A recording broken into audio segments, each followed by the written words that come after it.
자, 질량 보존 법칙이라고 있죠. 영어로 뭐예요? 매스. 영어로? Law of conservation. Law of conservation of mass. 매스. 알겠죠? 그래서 질량의 보존에 대한 법칙. 그래서 얘는 영어로 써도 그렇게 생경하지 않아요. 충분히 알 수 있는 단어들이죠, 그렇죠? 네. 질량 보존 법칙 화학적으로 얘기하면 뭐예요?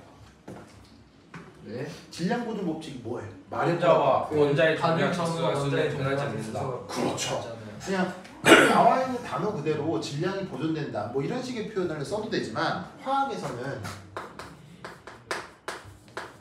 반응 전후 원자의 종류와 개수가 안 변한다. 이렇게 얘기해도 좋죠, 그렇죠?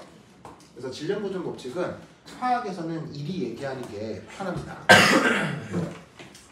그다음 그 화학 결합과 관련된 화학 반응과 관련된 더 중요한 법칙 중에 혹시 이런 말 들어본 적 있어요? 일정 성분비 법칙? 네. 이게 영어로 뭐예요? Law 일정 of 성분비 법칙. 그대로 아니었던 것 같은데. 일정 성분비 법칙 영어로 뭐예요? 버르버르버르바 더 law Definite proportions. definite proportion입니다.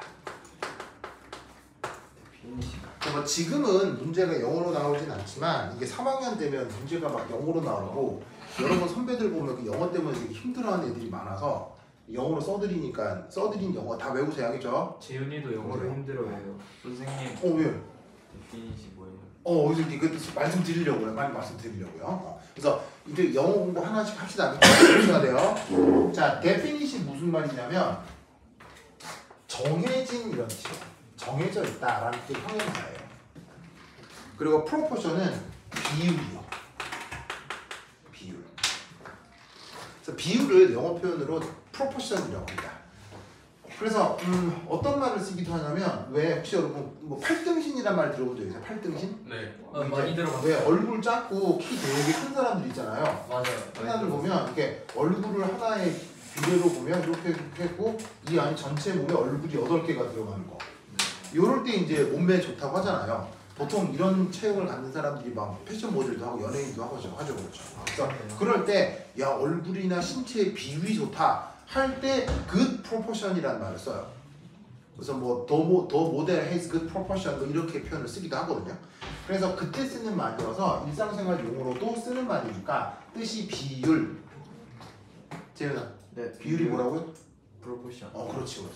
그럼 이 얘기로 직역하면 뭐냐면 정해져 있는 비율에 대한 법칙. 무슨 말이겠죠? 그걸 우리말 번역으로 일정 성분비 법칙이라고 하는 거예요. 자, 그럼 이 일정 성분비 법칙이라고 하는 게 뭐냐? 화학 반응을 할 때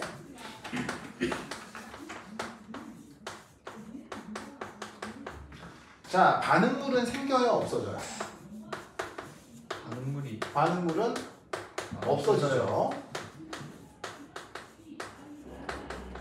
생성물은 없어져요, 생겨요? 생겨요. 생기죠.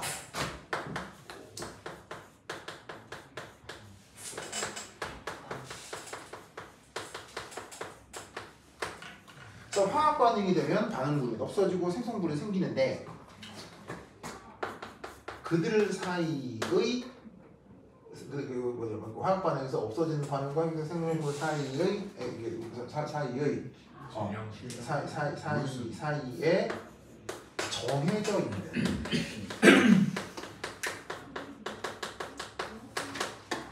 무슨 비? 질량 비. 이런 현상이 나타나는 것. 요걸 일정 성분비 법칙이라고 합니다. Definite proportion. 알겠죠? 영어로 뭐라고요? law of definite proportion. Definite proportion. 영어 표현 꼭 기억하세요. 그걸 일정 성분비 법칙이라고 하는데 그 일정 성분비 법칙과 관련해서 역사적으로 되게 유명한 문제가 있어요. 우리 2013년에 나왔던 수능 사업 원 관련 기출 문제거든요. 역사적으로 유명하다고요? 네. 이 문제를 이 문제를 시작으로 수능 화학에서 양로 문제가 되게 바뀌었어요. 그래서 이 문제 전에는 이런 문제가 안 나왔다가 이 문제 나오고 나서 최근 수능 화학 원에서 양로 문제가 상당히 어려운 문제들도 출제가 돼요. 그래서 아주 기념비적인 문제예요. 자, 한번 볼 텐데 반응물은 AB고 생성물은 C예요.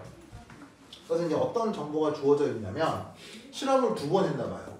2번을 했는데 반응 전과 후에 질량 B를 그냥 문제로 제시한 겁니다. 그러면서 첫 번째 실험에서는 이렇게 1대 그리고 끝나고 나면 이렇게 10대 10이죠. 그런데 두 번째 걸 보면 시작할 때 X 대 Y라고 돼 있으니까 이건 뭐 정보를 아는 게 있어요? 아무것도 몰라요. 아무것도 모르는 거잖아요. 그럼 이 말은 이 실험 2번째 거는 우리가 활용할 수 있는 정보가 전혀 없다는 거죠. 그 얘는 1번 실험으로부터 모든 정보를 알아내야 되는 거예요. 무슨 말인지 알겠죠? 그래서 실험 1에 나와 있는 이 정보로부터 이 반응에 대한 모든 정보를 확인을 하고 그걸 가지고 여기서 X 대 Y를 결정하는 알겠죠? 그런 타입의 문제입니다. 자, 그러면 실험 2는 지금 셀데이가 없잖아요? 그럼 넌 됐고 실험 1 요 놈에 대해서 내가 어떻게 반응 양론이 진행되는지 살펴볼 겁니다. 알겠죠? 자, 우선 반응 전에는 A하고 B가 몇 대 몇이에요? 1대 6죠. 그럼 뭐 1, 2 써요. 알겠죠? 그럼 시작할 때는 C가 얼마나 있어요? 시작할 때는? 없어요. 없었나 보네요. 뭐 없다 했으면 되고. 그러다가 이제 어떻게 반응이 된 건데 지금 이 반응에 대한 정보가 없기 때문에 뭐 어떻게 반응하는지 잘 모르겠고 그래서 끝나고 나면 B하고 C가 몇 대 몇? 10대 11. B하고 C가 10대 11. 그죠? 그리고 A는 얼마나 있어요? 없다네요. 자, 지금의 경우 뭐 이 문제 푸는데 크게 당장 중요한 건 아니지만 이런 현상을 또 뭐라고 하죠? 한계 반응물. 이런 걸 한계 반응물이라고 한다고 했었죠. 네. 뜻은 뭐예요? 뜻은 반응물 뭐예요? 때 전부 다 바로 반응이- 완전 소모되는 반응물. 알겠죠? 좀 0이니까 남아있는 거예요? 완전 소모된 거예요? 완전 소모됐죠? 완전 소모되는 반응물을 한계 반응물이라고 합니다. 뜻 안 써도 되겠죠? 무슨 의미인지 알겠죠? 영어로 뭐예요? 리미트 영어로 한계 반응물 영어로 한계 반응물 영어로 원 리미트 바로 리미팅 리액션. 에이전트라고 합니다. 들어갔는데. 그래서 한계 반응물을 영어로 뭐라고 한다고요? 리미팅 에이전트. 이 정도 단어는 알아둡시다. 자, 그래서 자 여기까지 해놓으면 이건 문제 풀 겁니까? 아직 문제는 1도 안 푼 겁니까? 아무것도 안 풀었어요. 아무도 안 했죠. 그냥 나와 있는 정보를 표기한 거밖에 없어요. 그죠? 자, 그럼 이거 이제 어떻게 접근해야 되느냐? 우선 지금 문제에서 제시하고 있는 정보가 질량이에요? 질량의 B예요? 질량의 B죠. 질량과 질량 B는 같은 거예요? 다른 거예요? 달라요. 다른 거죠. 그렇죠? 그럼 문제가 이렇게 B가 이렇게 제시가 되어 있잖아요. 그러면 정보의 구체적인 물리량이 아니라 저렇게 B가 나와 있는 건 내가 뭘 도입해서 문제를 풀는 상수 그렇지. B가 나오는 건 자, B는 영어로? B는 영어로 뭐라고? B를 영어로 B proportion. ratio. 아니네. 네, 그래서 proportion이란 말도 쓰고 ratio라는 말도 써요. 다 써요. 레이쇼요? 네, ratio. ratio. 오로 일이 끝납니다. 영어 단어에 ratio라는 영어가 있어요. 왜 C가 몇 T인데? 그 약간 TI TI 오면은 이게 이런 식의 발음을 씁니다. 이게 영어 발음이 이게 영어 발음이 이렇게 균일하진 않죠. 영어 발음은 제 맘대로 부르기 때문에 저 단어의 발음은 ratio입니다. 그래서 T가 여기서 쉬 발음입니다. 어쩔 수 없어요. 저 영어가 인테그랄 아니에요? 아니 그거는 이제 수학에서는 요렇게 쓰는 거고 발음 기호 S 쉬 발음을 발음 기호로 하겠습니다. 좋아. 그래서 비율이 나타나면 항상 내가 뭘 도입하라고 했냐면 미래 비례 상수 비례상수를 도입해서 쓰라고 했죠? 비례상수를 쓰는 순간 그 비율이 뭐로 바뀌는 거예요? 값. 구체적인 절대적인 값으로 표현되기 때문에 비율 표현이 나와 있으면 비례상수로 쓰라고 했죠? 자, 그럼 이제 여기서 얘가 비례상수를 도입하라고 했으니까 A하고 B가 1대2로 있었죠? 그럼 1대2로 있는 녀석이 비례상수를 도입하면 되잖아요. 그럼 비례상수는 정해져 있어요? 내 맘대로 도입하면 돼요? 비례상수는 내 맘대로 쓰면 되죠. 그럼 내 맘대로 그냥 K, 2K라고 할게요. 됐죠? 됐죠? 자, 그리고 끝나고 나서도 10대 11이잖아요. 그럼 얘도 뭘 도입할까요? 얘도 비례상수 도입하겠죠. 자, 그런데 이때 비례상수를 그대로 쓰면 돼요, 안 돼요? 안 돼요. 이건 안 되겠네. 왜냐하면 비례상수는 상황에 따라서 달라요. 다 다르니까요. 무슨 말 알겠죠? 그래서 이때 비례상수는 K 말고 다른 것을 아무거나 쓰면 돼요. 예를 들면 L. 그래서 요게 비례상수가 되는 거죠.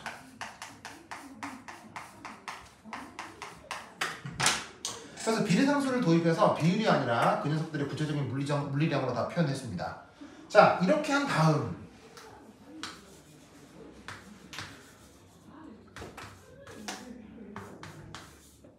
자, 각각이 뭐 표현한 건지는 알겠죠? 이둘 사이에 어떤 수리적 관계가 성립할까요? 질량 보존. 더하면 더하는 이렇게 돼야 되겠죠? 네. 자, 이런 관계를 뭐라고? 질량 보존 법칙. 질량 보존 법칙이라고 하죠. 잘했어요. 그러면 간단하게 풀리죠? K는 뭐가 나오게 되겠습니까? K는 7L. 그죠? 그럼 이때 K 자리에다가 뭘 넣으라고요? 7L을 넣으라고요. 그러면 얘 대신에 뭐라고 쓸까요? 이제 7L. 얘 대신에다가는 14L. 됐지요? 네. 자, 그러면 봅시다. 7L만큼 있었는데 한 개 반응물이 됐대요. 얼마나 반응한 거야? 7L만큼 다 없어져 버린 거겠죠? 맞나요? 그다음 14만큼 있었는데 10이 됐대요. 얼마나 반응한 거예요? 4만큼 반응해서 없어진 거죠? 없었는데 11이 됐대요. 얼마나 생긴 거예요? 바로 11만큼이 된 거죠. 되십니까? 네. 그러면 이때 이걸 뭐라고 해요? 질량 보존 법칙. 일정 성분비 법칙. 바로 얘를 부르는 이름이 그게 우선 질량 보존이죠. 네. 자, 왜 우선 질량 보존이 되냐면 7만큼 없어졌죠? 4만큼 없어졌죠? 다시 얼마나 생겨요? 11만큼 생기죠. 없어지는 질량과 생성되는 질량이 같죠. 그래서 이 빨간색 박스가 뭐라고요? 질량 보존 법칙인 거예요. 그리고 동시에 무슨 법칙이기도 해요? 일정 성분비 법칙이기도 한 거예요. 왜? 지금 나와 있는 정보는 모두 다 뭡니까? 지금 나와 있는 정보는 전부 다 뭡니까? 질량이죠. 그러면 이때 A, B, C 사이에 무슨 질량비가 성립한다는 얘기예요. 7대 4대 11. 됐죠? 네. 그래서 이것이 주어진 문제의 일정 성분비 법칙이 되겠습니다. 그러면 이 일정 성분비 법칙은 실험 2에서 달라지겠어요? 실험 2에서도 그대로 똑같아야 돼요. 실험 2에서도 그대로 똑같아야 되죠. 반응이 정해져 있으니까. 알겠죠? 그러면 이 정보를 어디에? 실험 2에다가 한번 써먹어보자 이런 얘기죠. 자, 그럼 실험 2에다가 어떻게 할 거냐? 여기까지 다 썼어요? 다 썼죠? 지우다 준다. 으쌰.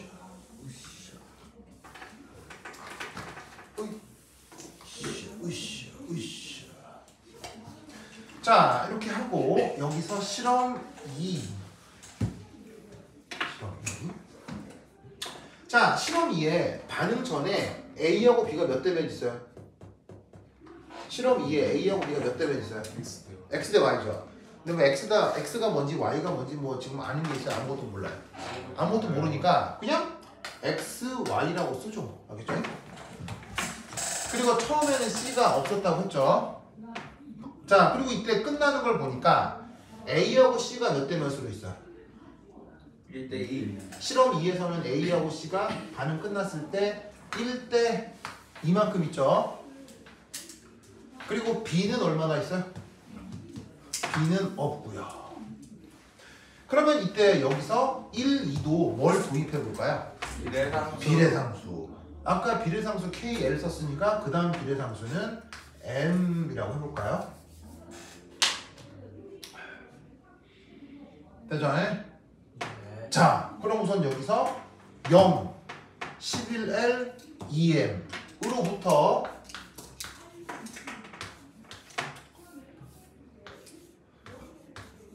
이 둘 사이에 무슨 수리적 관계가 있나요? 같아야겠죠. 없다가 이만큼 반응했는데 그게 2M이 되니까. 그럼 여기서 할 수 있는 건 M이 2분의 11L. 되죠? 됐죠? 그럼 여기서 할 수 있는 건 이 M을 뭐라고 바꿔라? 2분의 11L로 바꿔라. 됐죠? 네. 자, 그러면 처음에 X만큼 있었는데 7L만큼 반응을 했더니 얼마가 남아있어요? 11L만큼 2분의 11L만큼 남아있는 거 아니에요? 요 둘의 관계는 같아야 되겠죠. 그러면 풀어내면 X가 얼마라는 걸 알 수 있습니까? 2분의 25L. 됐죠? 그 다음 Y만큼 있었는데 4L만큼 반응했더니 없어졌죠? 네. 그러면 이 둘 사이의 관계는 같아야 되겠죠. 무슨 말이죠? 그럼 우리가 지금 구하려고 하는 X 대 Y는 누구 대 누구라고 해도 됩니까? 2분의 25를 X 대 Y라고 하면 되는 거죠. 그게 여기 있고 여기 있으니까 25 대 8. 됐잖니? 아, 이런 문제 나오면 잘 풀 수 있겠어요? 네. 좋아요. 승호 대단해요. 네. 승호 대단해요. 저 거제도에 있을 땐 잘 안 나오더니 네, 뭐가요? 나올 때 있고 안 나올 때 있거든요. 안 빠지고 잘 나왔어요. 감사합니다. 대단해요. 친구 요즘 성실해졌어요. 진짜요? 맨날 예전에 아프다시고 네. 학원 안 오고 딴 데 가 있었는데 딴 데요? 스카 갔어요. 공부하러 거짓말입니다. 아니 아프다 했다가 뭐 병원 가거나 했다가 잠시 네, 스카 가거나 아니면 집에서 잤어요. 그래요. 집에서 자는 거 중요하죠. 재윤이는요? 재윤이 스카 안 가요? 나는 여러분들 세대에 스카라고 하길래 누가 흉터가 있나? 진짜 처음에 못 알아들었어요. 스카라고 하길래. 스카라는 말 뜻 알아요? SCA야? 스카. 금방 말했잖아. 스카가 누구냐면 저기 라이온 킹의 그 라이온 킹 주인공 이름이 무파사 맞죠? 네. 그 무파사의 작은 아버지 삼촌이요. 어떻게 달릴게요? 예? 뭘 기억이 나네? 걔 그 얍삽한 호랑이 사자 이름이 걔가 스카잖아. 왜? 얼굴에 뭐 있어서? 흉터 있어서. 그래서 스카예요. 응. 그 무파사 그러니까 그 작은 아버지도 삼촌이잖아요. 걔가 여기 흉터 있잖아. 그래서 이름이 스카예요. 몰랐어요? 진짜로요? 무파사 알죠? 그 삼촌 스카인 것도 알죠? 라이온 킹은 알아요? 재현이 애니 보기 바빠서 그런 거 안 본대요. 저희는 애니밖에 안 봐요. 아니 저 혹시 재현 혹시 아프리카 대륙이라고 알아요? 아프리카 대륙이라고. 거기 사자라는 그 고양이가 동물이 있는데 그건 알죠? 네. 영어로 뭐죠? 라이언. 그렇죠. 아, 그래요? 그래 알겠습니다. 백지가 살았던 거. 얘가 왜 그렇게 너무 하얗죠. 자 어쨌건 봅시다. 쟤 자꾸 나보고 꼬맣다해. 자 그래서 이런 식의 문제풀이 기억하세요. 그렇죠? 자 네. 이때 이 문제를 풀 때 좀 이상하게 여겨지는 부분 있나요? 아니요. 없어요? 저거 왜 반응이 똑같이 7일, 4일, 11일 이거요? 법칙이니까 변할 리가 없잖아요. 개수도 안 바꿔주는 거예요? 반응 양론 분석이라 돼 있는데 양론 아니. 양론 맞아요. 양론 맞잖아. 이 문제 풀 때 지금 문제풀이가 틀렸다는 건 아니고요. 보통의 화학 문제에서는 이런 정보를 활용하게 돼 있는데 이 문제는 이런 정보를 하나도 안 쓰네. 어, 정답. 현진아 좋아요. 네. 현진. 현재 아. 왜 알라스카예요? 맞네. 왜 알라스카예요? 아 반응식 몰라요. 오 알라스카 현진. 현진 알라스카 갔다 온 적 있어요? 맞네. 개수 안. 자 무슨 말이냐면 여기 잘 봐요. 여기가 2대 1대 2 이런 게 사실 반응식이나 반응 양론 분석할 때 보통 쓰여요 안 쓰여요? 쓰이죠. 근데 이 문제는 답을 구하는 과정까지 2대 1대 2가 쓰였어요? 전혀 쓰이지 않았어요? 전혀 안 쓰였죠. 이 말은 무슨 말이냐면 여기가 2대 1대 2가 아니어도 3대 4대 5라고 해도 답은 바뀐다는 얘기예요. 답이 그대로라는 얘기예요. 답이 그대로라는 얘기예요. 무슨 말인지 알겠어요? 그래서 지금 이 문제를 풀 때 이 반응식상에 있는 2대 1대 2 이런 걸 가지고 이 문제를 풀면 된다 안 된다? 망합니다. 망합니다. 그죠? 그걸 알아야 돼요. 그래서 지금 이 문제는 철저하게 2대 1대 2는 없는 것으로 생각하고 나와 있는 이 정보로만 문제를 풀어야 한다는 얘기예요. 알겠죠? 왜냐? 혹시 여러분 3.5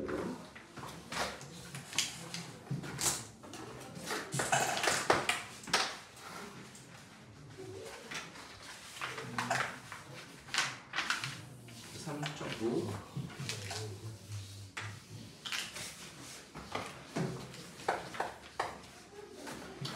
혹시 여러분 이런 말 들어본 적 있나요?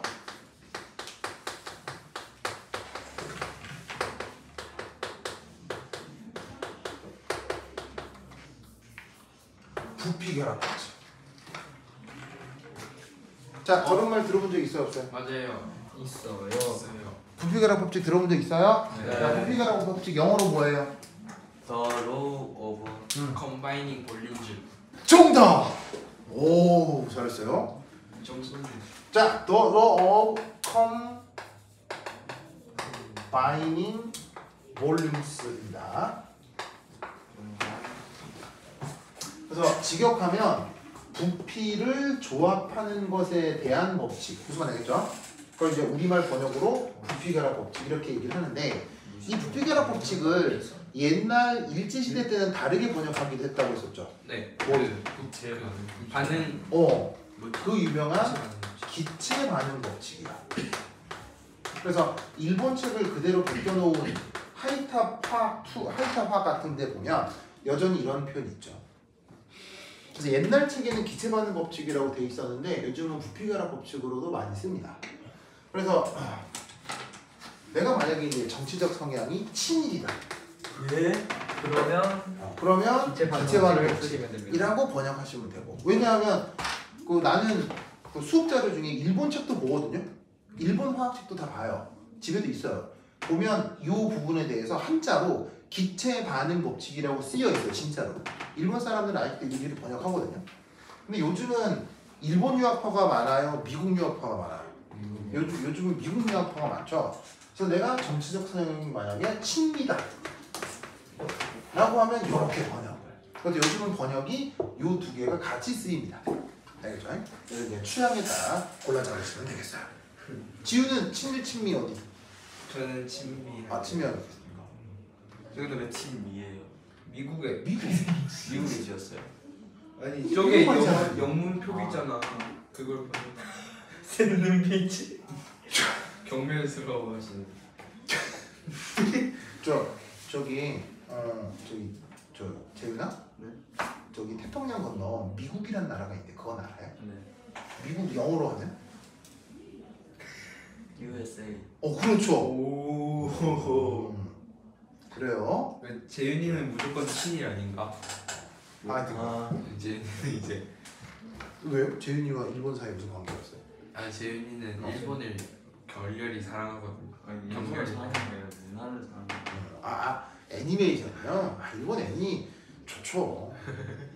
일본의 거의 유일하게 남아있는 문화 상품 아니겠습니까? 일본의 노래도 망했죠, 영화도 망했죠, 드라마도 망했죠, 다 망했는데 일본 남아있는 문화 상품 하나 있는 게 애니인데 애니는 잘 해야죠. 일본이니까 멋진 게 많은데 요즘 일본 애니도 망해가지고 일본 애니 망한 거 알아요? 왜요? 이제 나오는 건가 봐요. 여러분 애니메이션이 되려면 가장 1차적으로 뭘 그려야 돼요? 그림. 진짜 이게 이런 판에다가 그림을 그려야 되잖아요. 그 애니메이션 원리 알죠? 아니요. 이게 애니메이션 원리 아니 애니메이션을 그 정도로 좋아하는데 원리를 몰라? 혹시 여러분 이런 교과서에다가 귀퉁이에 졸라맨 그려가지고 다 그려본 적 없어요? 그거요? 해본 적 있죠? 이렇게 네. 교과서에다가 막 그림 한 장씩 그려가지고 이렇게 도로록 넘기면 막 움직이잖아요. 진짜 그게 애니메이션 원리예요. 그래서 우리가 보는 애니메이션도 사람이 일일이 한 장 한 장 그리잖아요. 그걸 약간씩 변형시켜가지고 톡 연결해보면 연속사진처럼 보이는 거예요. 그게 애니메이션이라고. 진짜예요, 제이나. 아직도 그렇게 하고 있어요. 네. 뭐 그게 잘 애니메이션의 원리예요. 그거를 요즘은 약간 컴퓨터의 도움을 받는 거죠. 근데 원리적으로는 그거라고요.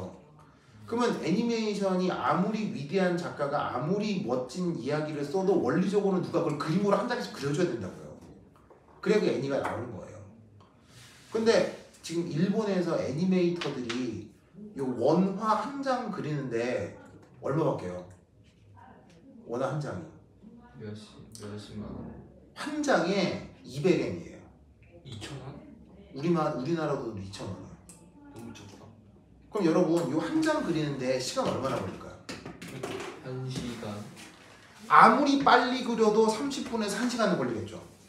그럼 이 말은 일본 애니메이터들의 그 시간 시급이 얼마라는 얘기예요? 2,000원에서 4,000원 사이라는 얘기인 거예요. 그럼 우리나라 그거 뭐냐면 최소임금 얼마예요? 많이. 만 원인데 사실은 편의점에서 얘도 만 원 더 주잖아요. 사실은 거기서 몇천 원 더 주잖아요. 그래야 겨우 일할까 말까 하는데 우리나라는 일본의 애니메이터라는 꿈을 가지고 애니메이션을 그리면 굶어 죽는 거예요. 그래서 일본의 유능한 애니메이터들이 다 일본을 떠나고 있어요. 그 애니메이터들을 누가 흡수해요? 미국. 첫 번째가 중국이요. 요즘 중국이 자본이 좀 일본보다는 좀 많아서 중국이 일본 애니메이터들 많이 흡수해서 최근 중국 애니메이션이 되게 발전했어요. 내용은 여전히 구인데 그 중국 애니메이션의 그 작화가 되게 좋아졌어요. 그리고 그 일본 애니메이터도 흡수하는 또 하나의 그 단체거든요. 코리아? 그래서 일본 애니메이터들이 다 일본을 떠나요. 떠난 일본 애니메이터들이 다 어디에 취직하느냐? 두 번째가 넷플릭스요.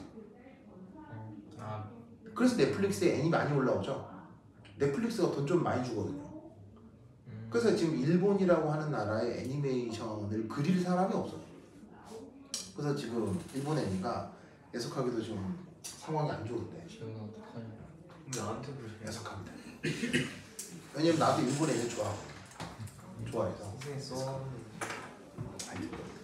자, 그래서 어쨌건 부피가락법칙 기체반응 법칙 보이시죠? 예. 그러면 이 부피가락법칙 기체반응 법칙은 화학 반응에서 없어지는 반응물과 형성되는 성성분 사이에 정해져 있는 무슨 비가 나타난다? 무슨 비가 나타난다? 비비. 바로 몰수비. 개수비, 몰수비. 몰수비. 개수비, 몰수비. 그리고 그 개수비, 몰수비가 등온, 등압, 조건. 조건의 기체 물질의 경우 어떻게 된다? 부피비와 같죠.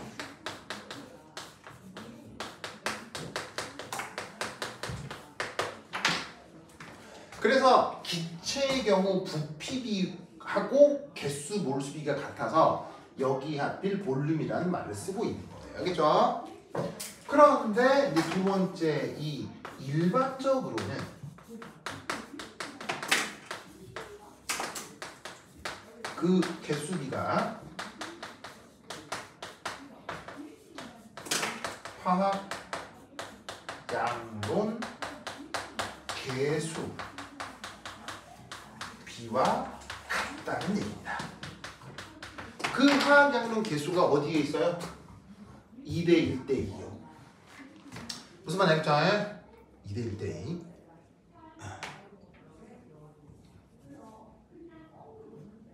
지금 이 반응에 대해서. 그러면 이 말은 A 분자 2개가 반응을 할 때 B 분자는 몇 개 반응한다는 얘기예요? 2개. B 분자는 1개, 그리고 C 분자는 몇 개 생긴다는 얘기예요. 2개 생긴다가 이 화학 반응식이 얘기해주고 있는 바 있죠. 알겠죠? 그래서 이걸 뭐라고 부른다? 그 뭐냐면은 부피결합 법칙이라고 한다. 그리고 참고로 알아두실 거, 주어진 반응의 질량 B와 개수 B는 서로 무슨 관계일까요? 질량 B와 개수 B는 서로 무슨 관계일까요? 상관이 없잖아요. 서로 분자량. 아무런 관계가 없죠. 네. 뭐 무관하다기보다는 다른 표현으로는 임의적이다라는 말을 쓰기도 하거든요. 무슨 말이냐면 잘 보세요. 이거 분필 몇 개 있어요? 2개. 아, 1개. 한 개 있죠. 7번 지우개 몇 개 있어요? 아니, 한 개 있잖아. 한 개. 그럼 개수비는 몇 대 몇이에요? 1개. 개수비는 1대 1이죠. 근데 질량비는 한 1대 한 7, 8 정도 되려나? 무슨 말 알겠어요? 개수비는 1대 1인데 질량비는 1대 7. 무슨 말 알겠죠? 예. 이건 몇 개 있어요? 한 개. 개. 이건 몇 개 있어요? 한 개. 여전히 1대 1이지만 질량비는 한 이게 플라스틱이니까 한 1대 2 정도 되려나? 무슨 말인지 알겠어요? 개수비가 몇 대 몇인 것과 비교 대상의 질량비가 몇 대 몇인 건 보시다시피 일반적으로 관련이 있는 거예요? 다 달라지는 거예요? 달라. 다 달라지는 거예요. 무슨 말인지 알겠어요? 그래서 아까 이 문제 풀 때도 답이 25대 8이잖아요. 25대 8은 무슨 비인 거예요? 무슨 비? 뭐가 될 거예요? 무슨 비? 질량. 질량비잖아. 그런데 2대 1대1은 개수비지. 그러니까 개수비하고 질량비가 관계가 없기 때문에 여기가 3대 4대 5에도 답은 달라지지가 않는다고. 와. 그러니까 이 문제를 풀 때 2대 1대 2가 어쩌고저쩌고 풀기 시작하면 못 풀어. 무슨 뜻인지 아시겠죠? 관계가 없는 걸 관계를 지으려고 하니까. 무슨 말 알겠죠? 지금 처음부터 저 신경 안 쓰고 그냥 그렇죠. 아예 이게 없는 거라고 생각하는 게 푸는 게 오히려 더 좋은 거예요. 됐죠? 그런데 이때 무관하다기보단 이 질량비와 개수비를 연결 지을 수도 있는데 이렇게 연결 지을 수도 있습니다. 자, 알겠습니다. 해줄게요. 해준다. 네. 우쌰. 진짜. 분자는 아니겠지? 자, 두 번째 이 반응의 부피결합 법칙.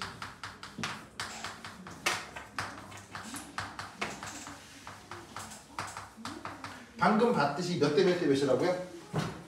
2대 1대 2. 2대 1대 2. 이건 무슨 법칙이라고요? 질량 성분 법칙. 일정 성분비 법칙이라고 했고요. 이때 3 뭘 해볼 거냐면 물질들의 분자량 B를 알아보고 싶어요. 분자량. 자, 여러분 참고로 오랜만에 분자량이라는 말을 한번 해보고 싶은데 분자량을 구하려면 그 물질에 뭐를 뭐로 나누면 보통 되죠? 물수분의 질량.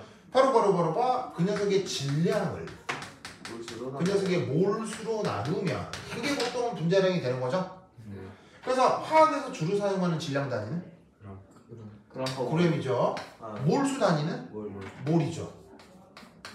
그래서 분자량에는 보통 어떤 단위를 곱해요? 그럼 보고. 그램 퍼 몰을 곱한다 이런 말이지. 네. 되십니까? 네. 그래서 질량의 단위가 그램, 몰수의 단위가 몰이니까 분자량에는 그램 퍼 몰이라는 단위를 주로 붙여 쓰는 거예요. 이때 선생님 저한테 이걸 뭐라고 해요? 근데 뭐지? 화학식량. 그 저희 학교에서 화학쌤 있잖아요. 네. 그냥 뭐지 탄소를 뭐지 그냥 11로 정한 거고 어쩌고 그래가지고 음. 분자량은 단위가 없고 물질량의 단위가 그램 보고 이래. 여기 보여줍시다. 그래서 분자량에다가 그램포모를 곱한 걸 뭐라고 해요? 확신량. 분자량에다가 그램포모를 곱한 걸 뭐라고? 물질량. 이걸 몰러 매스라고 한다고요. 물질량. 몰러 매스를 우리말로 번역한 게 뭐예요? 물질량. 이게 몰질량입니다. 물질량이랑 분자량이랑 한거 다릅니다. 진짜요? 네. 와, 분자량 혹은 원자량 그리고 화학식량 등등은 기본적으로 단위가 없습니다. 어쩐지 정하더라. 그래서 질량의 비율 등으로 정한 거기 때문에 원자량, 분자량, 화학식량은 단위가 없습니다. 그런데 단위가 없다고 말을 한다 하더라도 그냥 필요상 편의상 무조건 그램포 모를 붙이게 돼 있어요. 그래야 계산이 편해지거든요. 그러니까 원래는 단위가 없던 놈에다가 그램포 몰이라는 단위를 붙여 써야 하기 때문에 개념을 하나 새로 만들어야 하고 그걸 새롭게 몰 질량이라고 하는 거예요. 알겠죠? 그래서 원래 분자량에는 단위가 없지만 거기에 그램퍼 몰이 곱해져 있다 이렇게 생각을 하시면 돼요. 그리고 그 새로운 개념을 몰러 매스라고 한다. 아시겠죠? 뭘로 봤어? 방금 승우가 하고 싶어 했던 얘기가 요거고요. 알겠죠? 선생님. 또 뭐? 분자량은 영어로 뭐예요? 분자량? 몰리큘러 이거 뭐냐면 그 몰리큘러 매스요. 뭐? 원자량은 영어로 뭐예요? 아토믹 매스. 어토믹 매스거든요. 분자량은 몰리큘러 매스요. 알겠죠?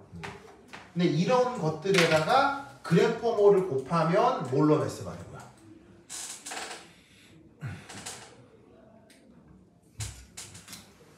됐죠? 자, 그러면 분자량을 구할 때 뭐를 뭐로 나누라고요? 질량을 몰수로 나누라고요. 알겠죠? 뭐를 뭐로 나누라고요? 질량을 몰수로. 그럼 여기서 한번 생각을 해볼게요. 자, 근데 요 표는 필요 없으니까 요 표 지울게요. 요 표 지울게요. 이압 지우고. 지금 여기 나와 있는 물질이 A, B, C 세 개니까 MA 대 MB 대 MC 이걸 한번 계산을 해볼게요.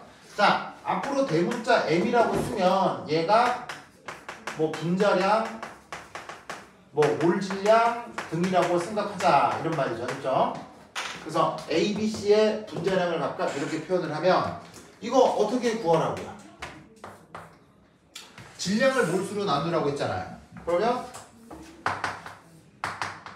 여기에서 A하고 B하고 C의 질량이 질량 비로는 7대 4대 11로 반응을 하죠. 네. 그러면 만약에 A가 7m g 반응을 하면 B는 몇 g 반응한다는 얘기예요? 4m g 반응하는 거고 C는 몇 g 생긴다는 얘기예요?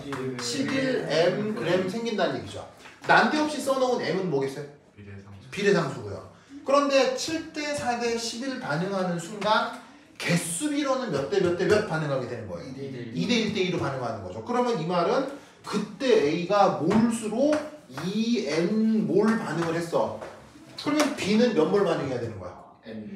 n 몰 반응해야 되는 거고 C는 얼마나 생겨야 되는 거야? 2n 몰 생겨야 되는 거지. 무슨 말씀인지 아시겠죠? 그럼 여기서 mn은 비례상수이고 비례상수를 직접 알 방법은 없지만 다 뭐가 돼요? 다 약분돼 버리죠? 약분돼서 간단하게 할 수 있나요? 네. 7대 8대 11 됐죠? 이런 식으로 요 물질들에 나와 있는 분자량들까지 다 계산을 할 수 있으면 됩니다. 알겠죠? 네. 이게 요즘 수능형 그 화학 양론의 특징이에요. 오. 어떻게 주냐면 잘 봐요. 그럼 결국 어떤 개념 세 가지가 엮여 있다는 얘기했어요. 저 일정 성분비 법칙, 질량. 부피결합 법칙, 분자량 이 세 개가 엮여 있는 거예요. 그러면 지금 문제 같은 경우는 우선 뭘 줬어요? 지금 문제는 우선 뭘 줬어요? 계수비. 부피결합 법칙을 줬죠. 그리고 표를 통해서 뭘 알 수 있게 해줬어요?